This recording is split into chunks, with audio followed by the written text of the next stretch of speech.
Hello बच्चों, कैसे हो? आपका स्वागत है त्रिपाण स्टडी सेंटर में। आज जो आपके समक्ष टॉपिक प्रस्तुत हुआ है कई मायने में काफ़ी महत्वपूर्ण है हर एक एग्जाम व्यू से।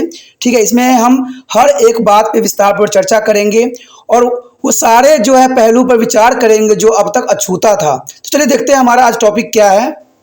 Fifth question is the most important here. Examine the changing the Indo-China relation. You know that there's the most important point here. Examine the changing Indo-China relations here. You know that for the India-China relation is the most important for the national level. The Indian-China relation examined are there below. First of all, a friendly relation. Friendly relation is the most important here. After the China Revolution in 1949, India was one of the first country to recognize the communist government. You know that there is a friendly relations here.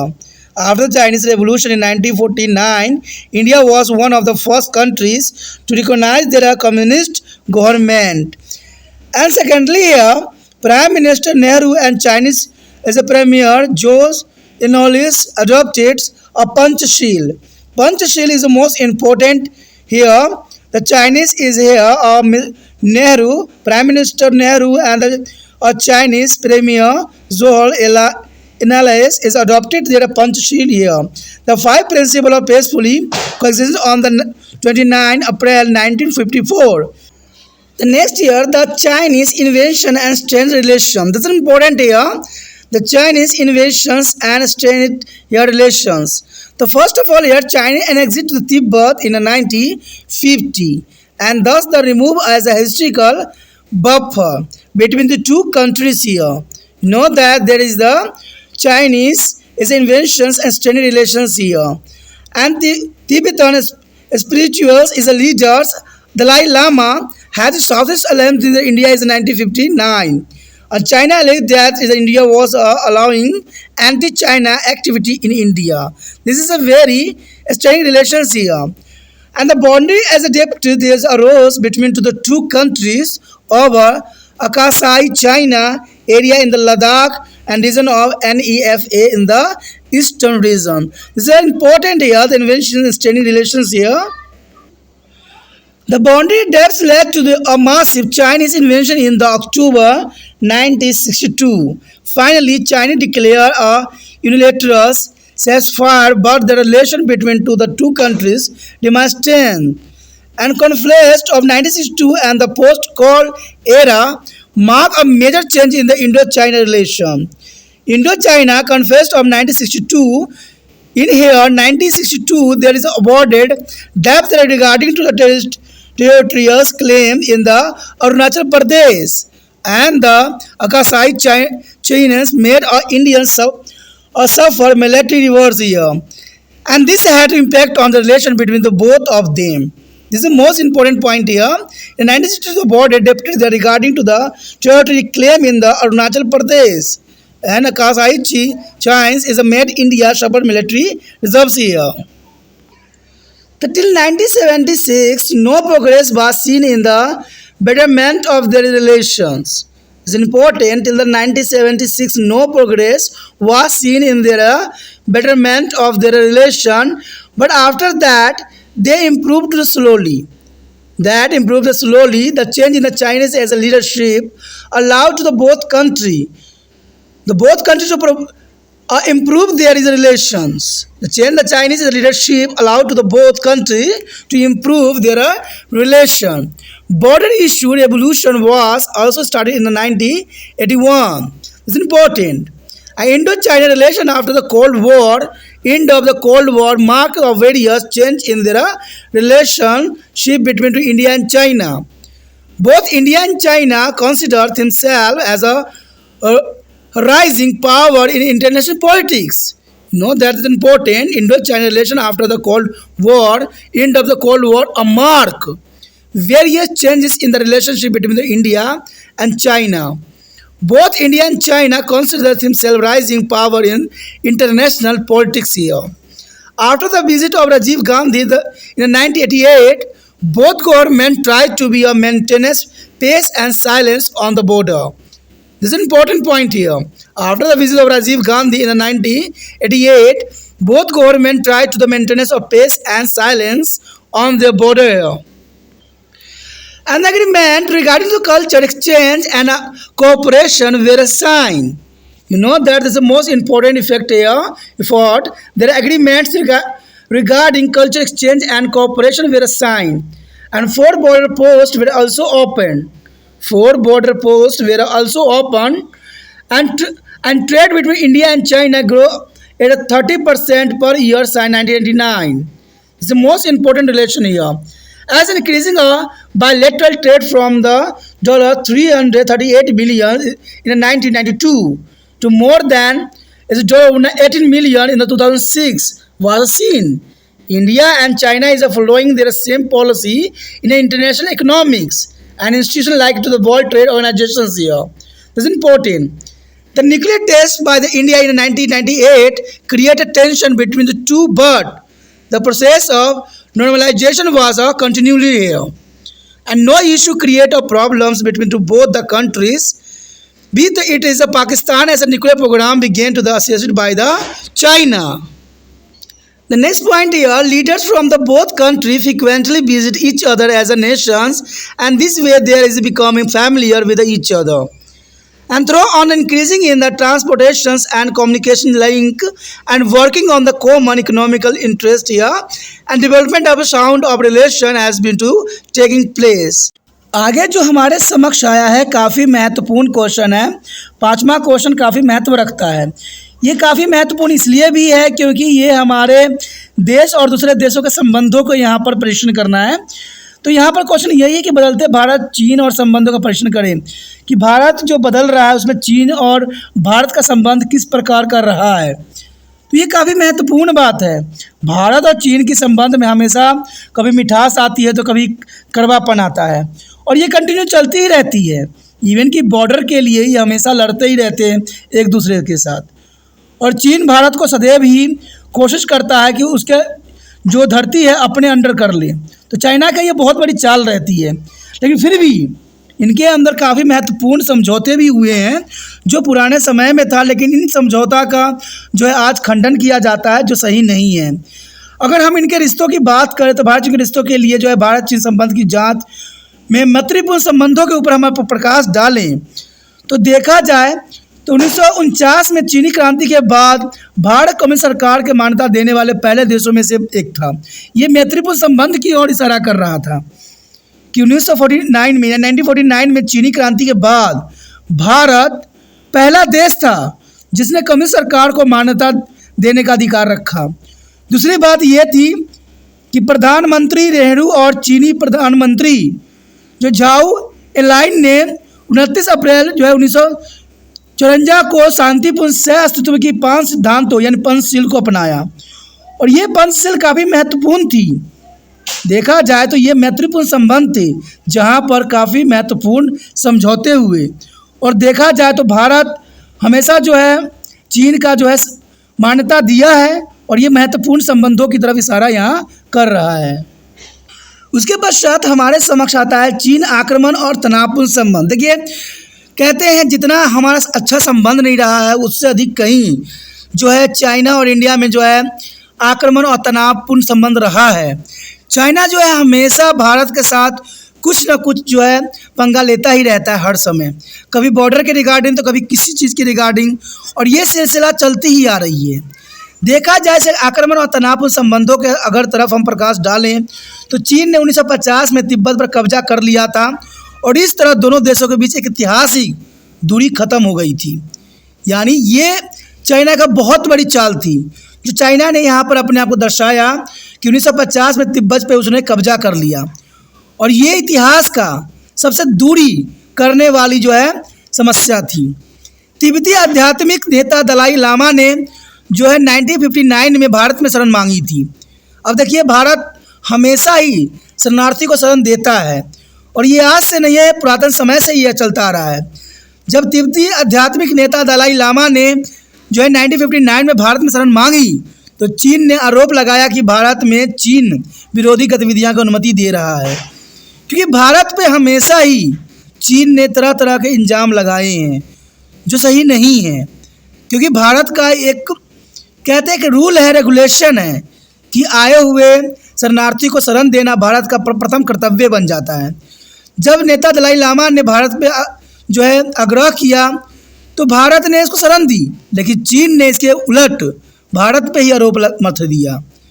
तो ये काफ़ी महत्वपूर्ण बात थी। यहाँ पर दोनों देशों के बीच लद्दाख क्षेत्र में अक्सर चीन क्षेत्र और पूर्वी क्षेत्र में नेफा के लेकर सीमा विवाद पैदा होते ही रहते हैं।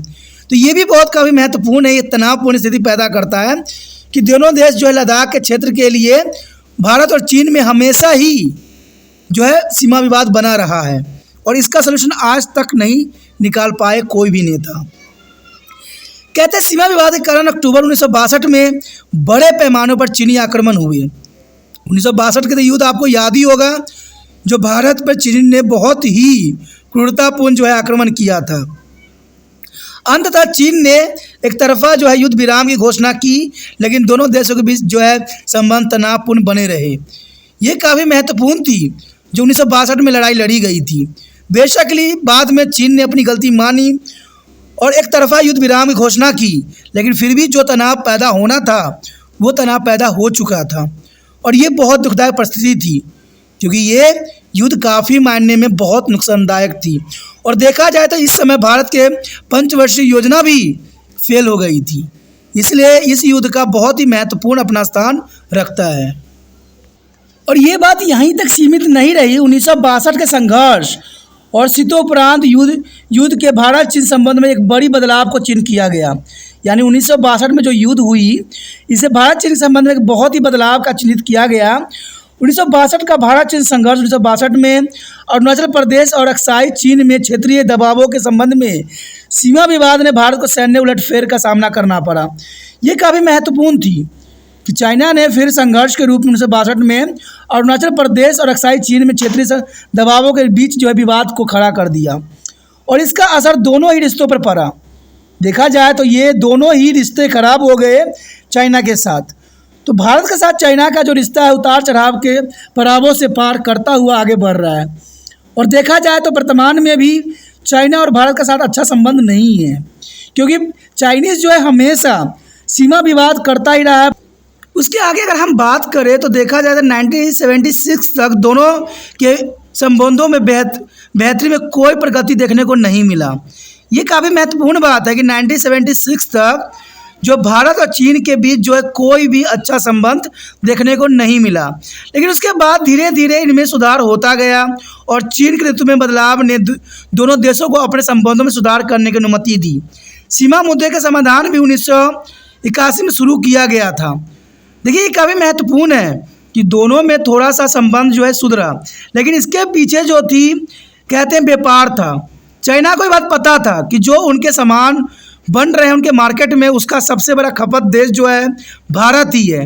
इसलिए चाइना ने भारत के साथ मित्रता का यहाँ पर हाथ बढ़ाया और ये संबंध थोड़ा सा सुधरे भी, लेकिन ये सुधार इन्हीं कारणों से हुआ कि वो अपनी सारे चीज़ों को जो है भारत में उतार सकी। तो उस समय जो है चाइना में थोड़ा संबंध हुआ और वो चाइना चाहती थी कि भारत के लोग जो है चाइनीज चीज़ों के आदी हो जाए। तो ये बात उसका महत्वपूर्ण फैक्टर थी। शीत युद्ध के बाद भारत चीन संबंध जो है शीत युद्ध की समाप्ति से भारत और चीन के बीच संबंध में विभिन्न बदलाव आए और भारत चीन दोनों ही खुद को अंतर्राष्ट्रीय राजनीति में उभरी हुई शक्तियाँ मानते हैं। यानी देखा जाए तो चाइना और भारत अपने आप को विश्व में सबसे पावरफुल बनने के होड़ में आगे रख रहे हैं, लेकिन देखा जाए तो चीन को जो है वहाँ पर राष्ट्रीय जो है सदस्यता मिल चुकी है, लेकिन भारत को अभी तक मिली नहीं। तो इसमें बहुत ही महत्वपूर्ण बात आता है। देखा जाए तो अस्थायी सदस्यता की मांग भारत भी करता है, लेकिन भारत अभी तक अस्थायी सदस्य नहीं बन पाया है, लेकिन चीन जो है अस्थायी सदस्य बन चुका है। ये काफ़ी महत्वपूर्ण बात है। कहते हैं शीत युद्ध के बाद भारत और चीन संबंध, शीत युद्ध की समाप्ति से भारत और चीन के संबंधों में बहुत से बदलाव देखने को मिले, जो कि काफ़ी ज़रूरी भी था। और भारत चीन दोनों ही खुद को अंतर्राष्ट्रीय राजनीति में उभरती हुई शक्तियाँ मानते हैं, लेकिन चाइना जो है भारत से 2 कदम आगे बढ़ चुका है। 1988 में राजीव गांधी की यात्रा के बाद दोनों सरकारों ने जो है सीमा पर शांति और चुप्पी बनाए रखने की कोशिश की। यानी देखा जाए तो राजीव गांधी की बहुत ही महत्वपूर्ण प्रयासों ने जो 1988 में किया गया था, शांति सुरक्षा के ऊपर जो है बहुत ही महत्वपूर्ण यहाँ पर बातें रखी गई। देखा जाए तो संस्कृति आदान प्रदान और सहयोग के संबंधित समझौते पर भी हस्ताक्षर किए गए और 4 सीमा चौकियां भी खोली गई। ये काफ़ी महत्वपूर्ण थी कि चीन के द्वारा जो है 4 सीमा चौकियां खोल दी गई और 1999 के बाद से भारत और चीन के बीच व्यापार प्रति वर्ष जो है 30% की दर से बढ़ा। मैंने आपको पहले ही बताया कि भारत के साथ चीन का जो संबंध में कुछ सुधार हुई, कुछ मिठास आया, तो इसमें भी चीन के फ़ायदा थे, क्योंकि 1999 के बाद भारत चीन के बीच व्यापार जो था प्रति वर्ष 30% की दर से बढ़ा। यानी भारत चाइना को पता था कि भारत ऐसा देश है जहां पर उसकी माल, उसके सामानों का जो है खपत बहुत ही आसानी से हो सकता है और इसे उसे अर्थव्यवस्था के इकोनॉमिक अर्थव्यवस्था में आगे बढ़ने के बहुत ही अच्छा मार्ग प्रशस्त कर देगा। इन्हीं कारणों से जो है चीन जो है नंबर 1 बन पाया। भारत को इसने जो है एक सीढ़ी बना लिया और द्विपक्षीय व्यापार में 1992 में देखा जाए तो $338 मिलियन से बढ़कर 2006 में $18 बिलियन से अधिक की वृद्धि देखी गई।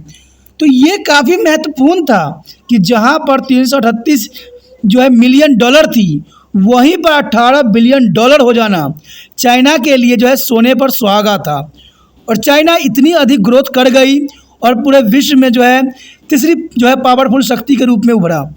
तो कहते हैं ये भारत को सिर्फ सीमा विवादों से अलग हटा के अपनी ग्रोथ को दर्शा रहा था और भारत चीन विश्व व्यापार संगठन जैसे अंतर्राष्ट्रीय आर्थिक जो है संस्थाओं में सामान्य नीति का पालन कर रहे हैं। ये काफ़ी महत्वपूर्ण बात है कि भारत और चीन विश्व व्यापार संगठन जैसे अंतर्राष्ट्रीय आर्थिक संस्थाओं में सामान्य नीति का पालन कर रहे हैं, लेकिन देखा जाए तो यहाँ चीन का पल्ला भारी हो चुका है, क्योंकि चीन ने भारत का सिर्फ प्रयोग किया है, उसे कोई भी मित्रतापूर्ण संबंध स्थापित नहीं किया है। अगर ऐसा होता तो वर्तमान समय में देखा जाए तो भारत के ने चाइनीज़ के सारे सामानों को बंद कर दिया। अब वही स्थिति चाइना फिर से जो है दोबारा जो है बना रही है। हर समय जो है वो बॉर्डर पे कुछ ना कुछ जो है उलटफेर करती रहती है। यानी जो व्यापार का मकसद था भारत के साथ, तो भारत सरकार ने जो है चीन के साथ व्यापार का जो है कुछ रुकावट लगा दी, कुछ बैन लगा दी, जिनके कारण चीन का संबंध अब जो है काफ़ी तनावपूर्ण हो गया है। देखा जाए तो 1998 में भारत द्वारा किए गए परमाणु परीक्षण ने दोनों के बीच तनाव फिर पैदा कर दिया। यानी देखा जाए तो 1989 में भारत द्वारा किए गए परमाणु परीक्षण दोनों के बीच तनाव पैदा कर दिया, क्योंकि चीन को लगा कि भारत भी अब उसकी बराबर करने के लिए तैयार है। लेकिन सामान्यीकरण की प्रक्रिया जारी रही। किसी भी मुद्दे ने दोनों देशों के बीच समस्या पैदा नहीं की, चाहे वो पाकिस्तान के परमाणु कार्यक्रम चीन द्वारा सहायता प्रदान करना हो। तो कहते हैं चीन ने भी यहाँ पर दोतरफा खेल खेला। चीन ने जो है पाकिस्तान को परमाणु दिया और परमाणु कार्यक्रम के द्वारा उसकी सहायता भी की, क्योंकि उसको पता था चीन को कि भारत का जो है दुश्मन पाकिस्तान है। अगर दुश्मनों को सहायता किया जाए तो भारत ऐसे ही जो है त्राही मच जाएगी। तो इसलिए जो है चीन ने यहाँ पर भी चापलूसी के सबूत दिया और पाकिस्तान के परमाणु कार्यक्रम में चीन ने जो है सहायता प्रदान की। तो ये काफ़ी महत्वपूर्ण है। दोनों देशों के नेता अक्सर एक दूसरे देशों का दौरा करते रहते हैं और इस तरह वे एक दूसरे से परिचित भी हो रहे हैं। परिवहन और संचार संपर्कों में वृद्धि हुई है और सामान्य आर्थिक हितों पर काम करने से अच्छे संबंध का विकास हो रहा है। ये तो काफ़ी महत्वपूर्ण बात है कि दोनों देशों के बीच संबंध अच्छा हो रहा है। लेकिन एक बात तो यहाँ साबित हो गया है कि चाइना सिर्फ अपनी ही जो है फ़ायदा देखती है। दूसरे देशों को चाहे कुछ भी नुकसान पहुँच जाए, उससे कोई फ़र्क नहीं पड़ती है। अगर किसी देश से उसको फ़ायदा हो रहा है तो वो उसके साथ बनी रहेगी, लेकिन जैसे उसका जो है फ़ायदा ख़त्म हो जाएगा वो फिर से वही हरकंडे अपनाने लग जाएगी। तो ये बात यहाँ पर साफ हो रहा है, क्योंकि आपने देखा कि यहाँ पर 92 में जो 338 जो है मिलियन डॉलर थी, जो 2006 में $18 बिलियन में कन्वर्ट हो गई और इवन की देखा जाए तो 2015 तक और भी बढ़ गई। लेकिन बाद में भारत सरकार ने चाइनीज़ की हर चीज़ों पर बैन लगा दिया, जिसके कारण चाइना के जो है अर्थव्यवस्था बिल्कुल गिर सी गई और यही थी भारत के साथ दोबारा दुश्मनी करने का कारण। और इसी वजह से जो है कई बार फिर से तनाव जो है बॉर्डर पे पैदा हुई है। तो ये काफ़ी महत्वपूर्ण क्वेश्चन है एग्जाम व्यू से कि भारत चाइना के बीच संबंध किस प्रकार के थे। तो हमने इससे मित्रतापूर्ण संबंध भी बात किया और तनावपूर्ण बातों पर भी हम विशेष ध्यान दिए। तो काफ़ी महत्वपूर्ण क्वेश्चन था। अगर आपको ये बातें सारी समझ में आई, अच्छा लगा, अगर आप त्रिपाण स्टडी सेंटर को दिल से सहायता करना चाहते हो, मदद करने की इच्छा है, तो जितना हो सके इस वीडियो को जो है शेयर करना है, जिससे दूसरे बच्चों को भी ये वीडियो प्राप्त हो और ये भी समझ सके और जान सके। क्योंकि सच्चा ज्ञान त्रिपाण स्टडी सेंटर पे ही मिलता है और कहीं नहीं मिलता है। क्योंकि देखिए दोस्तों, जो सही है वो सदैव सही रहेगा, जो गलत है वो सदैव गलत ही रहेगा। इसलिए हमेशा मैं कहता हूँ, अगर आप त्रिपाण स्टडी सेंटर के और भी वीडियो प्राप्त करना चाहते हो तो चैनल को सब्सक्राइब करके अवश्य रख लो। नहीं, अगर सब्सक्राइब नहीं कीजिएगा तो वीडियो यहाँ से रिलीज़ होगी लेकिन आप तक नहीं पहुँच पाएगी और आप उस वीडियो से अनभिज्ञ रह जाइएगा। क्योंकि अगर सब्सक्राइब करके रखते हो तो आपको नोटिफिकेशन रूप में ज़रूर मिलेगा और आप उस वीडियो को देख सकते हो, सोच सकते हो, समझ सकते हो और एग्ज़ाम की तैयारी में लगा सकते हो।